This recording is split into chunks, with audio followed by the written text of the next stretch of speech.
Dating can be fun and frustrating. You're getting to know someone and you're getting to post all these cute Instagrams, and it's just a very fun and exciting time for a lot of young people. However, it also comes with the anxiety of having to wait an appropriate amount of time before replying just to get left on read, and wondering if you move too fast by using the winky emoji and the blushing emoji. But believe it or not, it hasn't always been like this. Dating is a relatively new concept. So how did we go from arranged marriages to swiping right? In recent years, modern dating culture has become less about finding a partner and more about physical gratification. Modern dating has shifted in many ways, but more notably in how young people view and categorize meaningful and meaningless relationships. This concept is demonstrated through evidence concerning the rise of social media, the perpetuation of hookup culture, and the mental and behavioral effects of social media and categorizing relationships. Social media has aided the shift in dating dynamics. There's a difference now between maybe when our parents started dating or even our grandparents. The sexual revolution is a big historical indicator of how the dating dynamics of today have shifted. We have shifted into what is known today as a hookup culture. Hookup culture is casualizing sexual activity, making it devoid of emotional intimacy. Basically, you have this physical aspect of your relationship first, and if an emotional one is to happen, it's after the physical part has already been experienced. Studies show that women have actually become more sexually active after the sexual revolution, but also that the attitudes towards more sexually active women have become more accepted. Men and women are seen more equal in that way. Studies also show that the generation today isn't necessarily more sexually active than generations past, but the dynamics between relationships and romantic relationships has changed as well. Lisa Wade, the author of The American Hookup, The New Culture of Sex on Campus, says that students view sex and who they have sex with as separate entities. In her book, she gives an example of a guy who really liked a girl and wanted to begin dating her, and she liked him too. However, she wouldn't sleep with him because even though he knew that she was actively hooking up with other guys, she knew that the weight of hooking up with him would have more of a meaning, and she wanted to avoid that.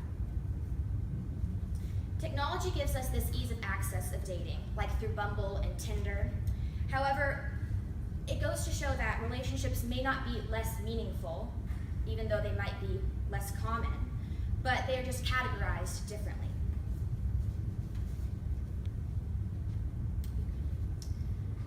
Question: how many of you know someone who either tracks their significant other on Find My Friends so they constantly know where they are, or goes through their significant other's phones? How many of y'all know people who do that? Okay, yeah, I know people too.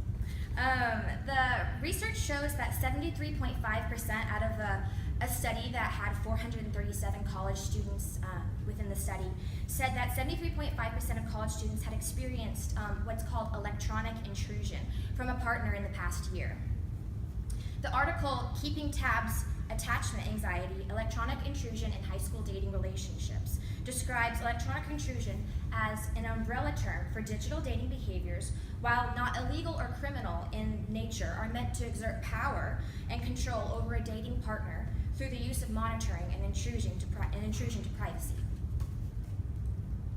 So social media alone can cause some kind of anxiety. I know I've experienced some kind of anxiety on, oh, is my Instagram picture socially acceptable? Is what I posted on Facebook, is that going to get enough likes? It causes some kind of anxiety. But in regards to dating and social media, it can also cause different kinds of anxiety. The director of the Yale Stress Center quotes, "Just clinically and with interactions with students, there is definitely a greater worry about what happens on social media." So, I mean, you've heard it from a very credible source's mouth that there is at least some kind of anxiety that goes on with social media, and it definitely has its place in dating as well. I know a girl who I went to high school with, and several people had told her that her boyfriend of many months had actively been on Tinder, and some of her friends had seen his profile on there while they were dating. but she didn't do anything about it because she was too scared to leave the relationship and she didn't want to be alone. But so we can see that social media has some kind of negative effects on the trust values in the relationships that we see today, and how we deal with those and relating to other people.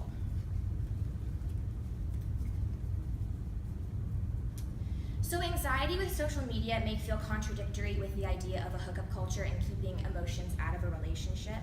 A hookup culture just kind of denotes having no ties and kind of just one-night stands. However, when looking at this from just how stereotypes play into it, stereotypes about men and women can perpetuate some unhealthy tendencies within relationships.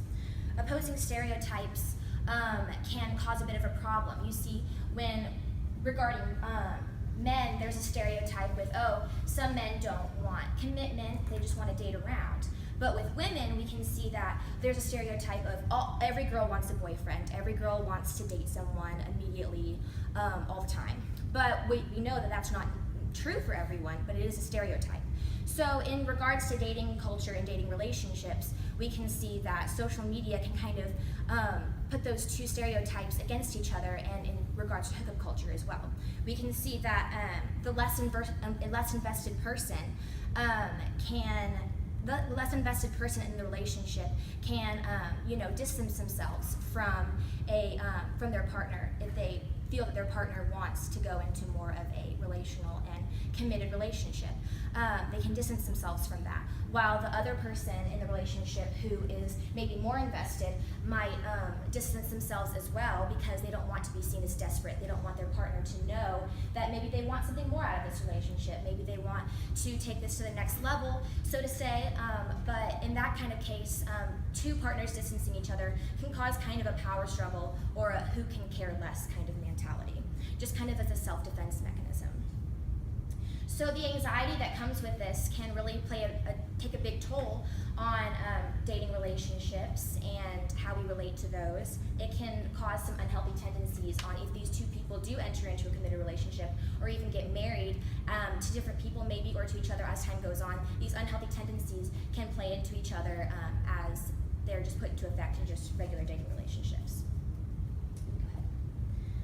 So in conclusion, the rise of social media, hookup culture, and the mental and behavioral effects of these variables impacts can have a negative impact on young people and how we view and participate in dating relationships today.